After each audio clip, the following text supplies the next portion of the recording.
Fala aí, rapaziada do nosso canal Futebol Total Oficial, trazendo mais um vídeo aqui no nosso canal. E nesse vídeo para falar do Palmeiras, que enfrenta neste sábado o Fortaleza pelo Campeonato Brasileiro. Palmeiras que vem forte aí nessa reta final, venceu na última partida o Juventude, goleou 5-3. E essa partida é de suma importância. Palmeiras vencendo já assume a liderança. O Botafogo joga após o Palmeiras. O Botafogo vai enfrentar o Bragantino fora de casa. É uma partida difícil. O Botafogo tem a partida de volta da Libertadores. Palmeiras tem que entrar com tudo aí para buscar os 3 pontos. Antes de soltar o vídeo trazendo as notícias do Verdão, quero convidar você que ainda não é inscrito no nosso canal, se inscreva, ativa o sininho das notificações para você não perder nada. Tudo do Palmeiras, tudo do Verdão, você encontra aqui no nosso canal Futebol Total Oficial. Então vamos aí para o vídeo e daqui a pouco nós estaremos de volta. É cedo ou já podemos abrir contagem regressiva para a 36ª rodada? Faltando 8 rodadas para o término do Brasileiro, temos 2 postulantes ao título. Botafogo, líder com 61, e Palmeiras, vice-líder com 60 pontos, uma diferença de apenas 1 ponto entre as duas equipes. Foi assim também ano passado, com o Botafogo liderando quase todo o Campeonato Brasileiro, o Palmeiras foi e acabou levando o título. A diferença para essa temporada é que na reta final, na antepenúltima rodada, tem um confronto direto entre Palmeiras e Botafogo no Allianz Parque. Esse confronto, na minha opinião, vai definir quem vai ser o campeão brasileiro. De hoje até esse confronto, Palmeiras e Botafogo não tem sequências tão difíceis. Ok que o Palmeiras tem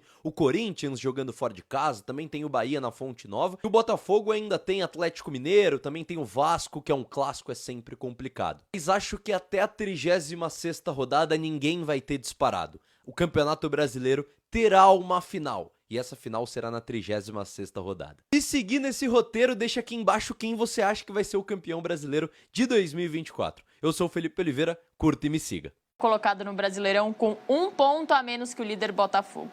A equipe do Abel Ferreira está focada no duelo contra o Fortaleza no próximo sábado. O Palmeiras ganhou folga nesta segunda-feira e se reapresenta na terça-feira, visando o próximo compromisso em casa, no sábado, contra o Fortaleza. No final de semana, a equipe paulista venceu o Juventude em Caxias do Sul por 5-3.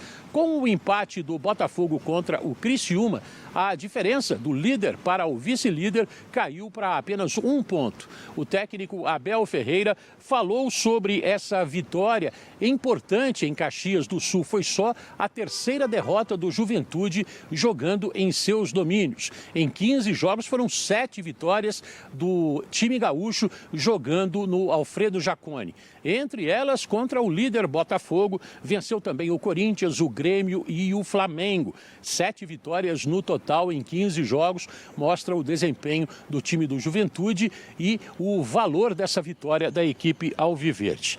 O técnico Abel Ferreira também falou sobre essa distância entre o líder e o vice-líder. O Botafogo tem 61 pontos, o Palmeiras 60, faltando 8 rodadas para a equipe alviverde terminar a participação no Campeonato Brasileiro.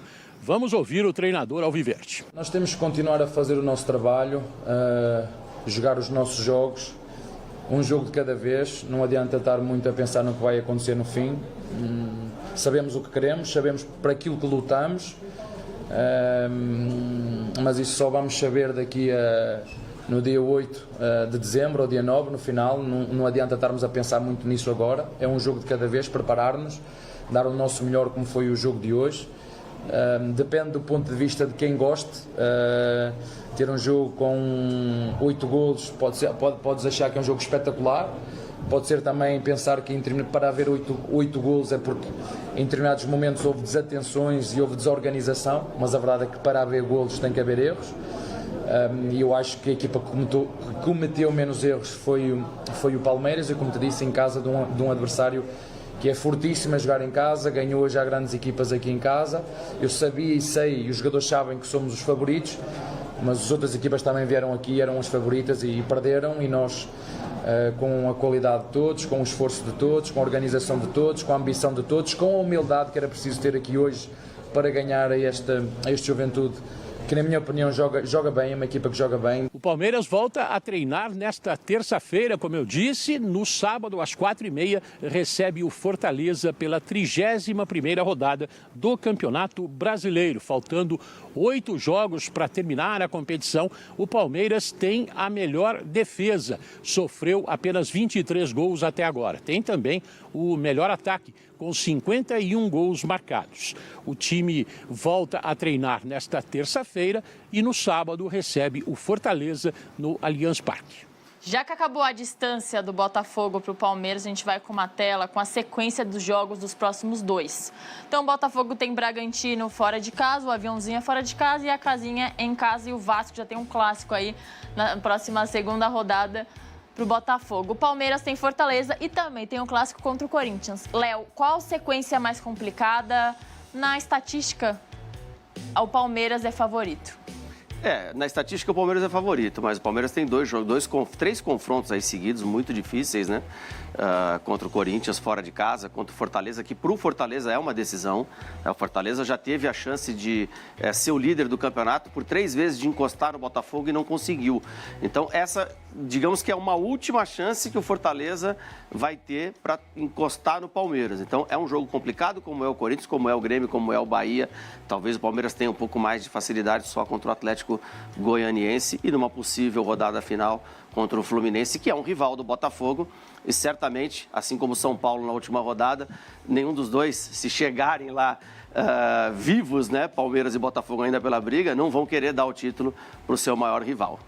Sofreu 3 gols ou mais, 4,2. Agora, só faltava ter o salário que tem, só faltava ter a estrutura que tem e em mais de 4% dos jogos tomar 3 gols. Aí eu vou me dar o diploma como presidente. É que além de todos esses detalhes que você citou, ainda tem o fato de ser um técnico reconhecidamente bom no sistema defensivo, que aos pouquinhos, com o passar do tempo no Palmeiras, foi soltando o seu time. Mas o Abel que é contratado era um Abel muito defensivo e com jogo vertical. E eu dou razão a ele. Ele chegou de maneira reativa porque entendeu que o futebol brasileiro você só fica se tiver resultado. Então, quanto menos risco eu correr, melhor. Depois ele foi ampliando o cabedal dele de qualidades. Até porque fica mais fácil. Até porque era essa a marca dele. Ele deve muito ao Cuca a permanência dele no Brasil com o tamanho que ele tem, porque quando o Cuca jogou comandando o time do Santos, o time estava empatando em 0-0, aquela partida Santos e Palmeiras, onde a decisão da Libertadores era premente,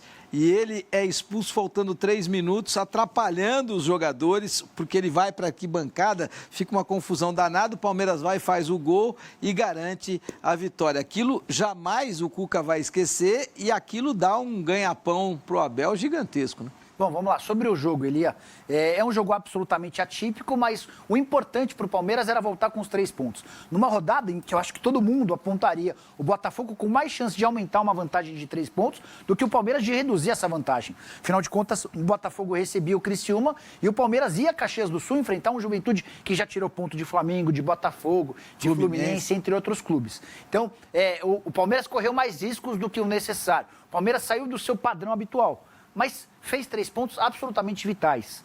Para um Palmeiras que, no retrovisor do Botafogo, não é aquele cachorrinho de madame, aquele cachorrinho bonzinho. É um pitbull, é aquele cachorro que espanta, que demanda medo. Tenho certeza que o torcedor botafoguense, os dirigentes e membros da comissão técnica estão todos bastante assustados com a situação. Por mais que dependa só do Botafogo, eu também acho que o Palmeiras está mais do que no radar do Botafogo e muito preocupado. Foi um jogo maluco. Foi um jogo realmente aberto demais. Eu até acho que essa tela que nós trouxemos aí de jogos com 3 gols tem um pouco a ver com o Gustavo Gomes, uns altos e baixos. Depois que o Nicola trouxe a informação da ida do Gustavo Gomes para fora e o Palmeiras bancou o Gustavo Gomes, caiu bastante o desempenho do zagueiro palmeirense. Sabe, histórico. Mas eu acho que ontem, eu vou te falar, eu acho que vocês estão dando muita pompa e muita circunstância para esse Vitor Reis. Vocês estão falando que ele vai valer 30 milhões de euros, que ele é o máximo, não sei o quê. Eu acho que ele é um bom menino e olhe lá, hein? 18 anos de idade, né? E um pouco de bola parada também, né? Tem sido um pouco de uma dificuldade. Não, muita dificuldade. Essa tem sido a dificuldade na bola parada. Eu acho que esse é o que tem que ser preparado pelo Abel. Agora, o Palmeiras realmente estou com o Nicola. O Palmeiras é um pitbull. Palmeiras, semana livre, dá resultado, dá resposta. O Palmeiras foi muito prejudicado pela arbitragem ontem, Lia. Muito? Muito. É mesmo? O 5-3 esconde um pouco. Para mim, pênalti claríssimo no Estevão. Eu acho que a gente até tem essa imagem aí, queria colocar assim, logo no início, vendo o jogo, muita gente me perguntando, eu falei, não se discute, para mim, pênalti, o VAR deveria ter atuado. Olha esse lance. Eu acho que é nesse lance aí, quando tem um carrinho, um carrinho de um pênalti, nós estamos vendo aí os gols, né? E olha, esse gol do Juventude, Jair Ventura, com esse gol, o que o Jair Ventura deve ter pensado com a barreira, né? Qual é a função da barreira? Esse é o pênalti, ó. Não dá para discutir, ele ia... Ó o posicionamento do árbitro. O árbitro está bem posicionado, uma tesoura. Mas aí o VAR não tem que chamar, né? Tem que chamar. Mas se o árbitro está posicionado lá, ele está lá para quê, o Salve? Para corrigir. Eu vou pra falar, parceiro. barbaridade. Mas espera um pouquinho, o cara está ali na frente. Eu sou o VAR. O árbitro está ali no lado da bola, eu vou querer chamá-lo? Não, senão você vai colaborar com o erro. Você vai ser um coparticipe do erro. Você não tem dúvida que é pênalti?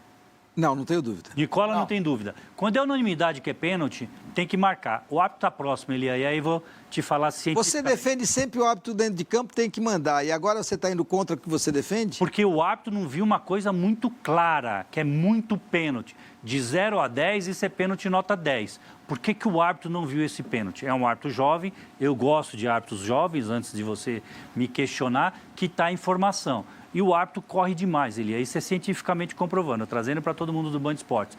O árbitro, quando corre demais, a frequência cardíaca dele acelera, vai a 180, 170. Ele está perto do lance, mas ele não consegue ver nada. Ele não está vendo o que está acontecendo. Está enuviado? A visão está turva. Isso é comprovado. Muitos erros que os árbitros cometem é porque ele corre de forma muito acelerada e não consegue ver o lance. E aí comete. Estudos da FA, Federação Inglesa, comprovam que a maioria dos erros não é que o árbitro não tem que andar, o árbitro tem que estar bem treinado e tem que se posicionar e controlar a frequência cardíaca, no máximo 100, 120, mesmo quando dá um pique. E aí não adianta, o árbitro está bem posicionado, mas correu e não viu nada. VAR, corrige. Muito pênalti no Estevão no marcado. E tem mais, que aí nós vamos falar no veredito. Muito bem. Sonora de Abel Ferreira para você. Eu acho que ele cada vez mais entende que tem que correr para cima da bola quando a bola está no corredor dele e quando a bola está no lado contrário tem que chegar mais à área. Fez golos de chegada. Os jogadores acham que para ser protagonistas têm que estar sempre a tocar na bola. E não é assim, nós dividimos o campo em partes, a meio, os da direita, os da esquerda. Quando a bola está na esquerda, são os da esquerda que têm que resolver para os da direita chegar à área para fazer golo. E acho que para ele é bom, mais uma vez, entender e perceber que há várias formas de fazer golo. Quando a bola estiver no lado dele, ele pode tabelar e chutar e fazer os golos que ele costuma fazer, ou assistências, ou então de chegada. E ele sabe, foi bom nós contratarmos o Maurício, ajuda que os jogadores estejam todos atentos e preparados. E ele é um jogador, vocês sabem, um jogador determinante e decisivo da nossa equipa, super influente. Apesar de não ter a braçadeira de capitão, é um capitão silencioso que tem um trabalho de liderança dentro do grupo absolutamente extraordinário e claro, nós gostamos muito dele e é bom numa altura crucial do campeonato, onde estamos na reta final, contar com ele a este nível e é sempre importante vê-lo assim. Bom, vamos aos números dos artilheiros do Palmeiras históricos, né? Heitor, 323 gols, César Maluco, o grande César, 182, Ademir da Guia, o Divino, 155, Lima, 149, o Servilho, grande centroavante, Servilho, 139. Aí você tem como sexto o Rodrigues Tatu com 131, o sétimo Humberto Tosi com 127, o oitavo grande Evair, 126, o nono Luizinho com 122, Tupanzinho tem 122 também. E aí, olha só que interessante, com 99 gols, claro que ele vai passar dos 100, o Rafael Veiga, o Edmundo também tem 99 gols, ou seja, ambos são 19º colocados aí na artilharia do Palmeiras, mas é fato, o Veiga vai passar fácil de 120 gols pelo Palmeiras. Vai se tornar o primeiro jogador do Palmeiras nesse século a superar a marca de 100 gols, que diz bastante, levando em consideração que estamos diante de um meia atacante que vivia alguns momentos de altos e baixos nessa temporada, mas foi absolutamente decisivo com 3 gols na partida contra o Juventude. A questão é, até onde ele pode chegar? contrato termina em dezembro de 2026 e embora o empresário Mas tem dele... muito tempo ainda. Então, o empresário dele vive falando de proposta. Mas a verdade é que cada ano que ele fica mais velho... Quanto ele ganha no Palmeiras? Ele ganha R$1.300.000 por mês. Pouco para ele. Ele e o Gustavo Gomes... Repito, pouco proporcionalmente, por exemplo, a 1.700.000 do Yuri Alberto. Pouco proporcionalmente a 2 milhões do Igor Coronado. Pouco proporcionalmente a 2.200 do Dudu. Pois é. E ele tem contrato até dezembro de 2026. O empresário tenta trazer propostas de fora. O Palmeiras recusou todas. E eu não vejo muita possibilidade de o Veiga sair. Então, eu acho que dá para ele figurar entre o sétimo, 6... Alguma coisa nesse sentido. O Dudu não joga nesse time do Palmeiras nem por decreto, Jorge? Tá difícil, né? E merece mais chances, merece mais oportunidades. Contra o Atlético, ele foi absolutamente decisivo ao sair do banco e sofrer aquele pênalti do Rubens que garantiu a vitória do Palmeiras. Só que quando tá ganhando, ele não põe nem por decreto, ele só põe no desespero do Dudu. Na dificuldade, na ruim, né? Como o jogador costuma chamar, né? Só põe no desespero do Dudu? Ele tem parte-pri contra o Dudu? Tem, já está comprovado que tem. Ele não usa o Dudu e o Dudu precisa de ritmo, precisa de jogo. Só vai conseguir isso entrando em campo e o Abel não coloca o Dudu. Para mim é um erro. Então tá aí, pessoal, foi o debate onde os comentaristas falaram sobre o Palmeiras. Palmeiras que enfrenta neste sábado o Fortaleza no Allianz Parque e só a vitória interessa para o Verdão. Gostou do vídeo? Deixa o seu like, se inscreva no canal, ativa o sininho das notificações. Forte abraço a todos e até nosso próximo vídeo aqui no nosso canal Futebol Total Oficial.